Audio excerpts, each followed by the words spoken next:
এটা তো আর তৃণমূল সরকারের পুলিশ কিংবা সিআইডি নয়, আর এটা কেচড প্যারট সিবিআইও নয়।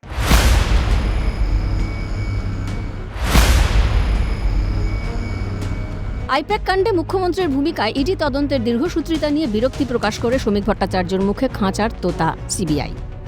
কারণ ইডির তদন্তের দীর্ঘসূত্রিতা মানুষের মতো আমাদেরও বিরক্ত করেছে। আমরাও প্রশ্নের উত্তর দিতে দিতে ক্লান্ত, কিন্তু কিছু করারও নেই। এটা তো আর তৃণমূল সরকারের পুলিশ কিংবা সিআইডি নয়, আর এটা কেচড প্যারট সিবিআইও নয়। তারা তাদের মতো করে করবে। বস্তুত সারদা থেকে শুরু করে শিক্ষা কিংবা পুরো দুর্নীতি রাজ্যের একাধিক মামলার তদন্ত করছে সিবিআই। মদন মিত্র থেকে পার্থ চট্টোপাধ্যায় দুর্নীতির অভিযোগে সিবিআই এর হাতে গ্রেফতারও হয়েছে। ভোটের আগে তদন্তের তৎপরতা কালিমালিপ্ত করার জন্য গ্রেফতারির অভিযোগে বরাবরই সরব শাসক দল। এই অবস্থায় কেন্দ্রের শাসক দলের রাজ্য শাখার সভাপতির মুখে সিবিআই খাঁচার তোতা মন্তব্য যে বিতর্ক উস্কে দিচ্ছে তা আর বলার অপেক্ষা রাখে না।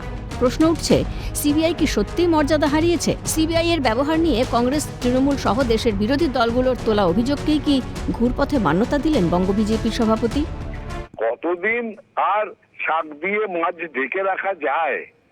ইডি সিবিআই পশ্চিমবঙ্গের জন্য কত যখন চেষ্টা করেও যদি কিছু প্রমাণ না করা যায়, তখন প্রমাণ হয়ে যায় যে এটা পলিটিক্যাল ভেন্ডেটা থেকে করা হচ্ছে, আসল কাজের কাজ কিছু নয়। তাতে বরং ক্ষতিগ্রস্ত হচ্ছে বিজেপি, সেটা শ্রমিক ভট্টাচার্য বুঝতে পেরেছে। উনিও জানেন যে পশ্চিমবঙ্গে মোদী নিয়ন্ত্রিত ইডি সিবিআই হচ্ছে তৃণমূলের রক্ষা কবচ, এবং এই কথাগুলো এক প্রকার শুভেন্দু অধিকারীর উদ্দেশ্যেই মনে উনি ছুড়ে দিয়েছেন। তাই এর প্রশ্নের জবাব, এর ব্যাকরণ সমস্ত কিছু বিজেপির কাছে আছে বলে আমরা মনে করছি। উল্লেখ্য, সুপ্রিম কোর্ট একাধিকবার কেন্দ্রীয় তদন্তকারী সংস্থা সিবিআইকে খাঁচার তোতা বলে তিরস্কার করেছে। সিবিআই কি সত্যিই খাঁচার তোতা? ক্যালকাটা নিউজ।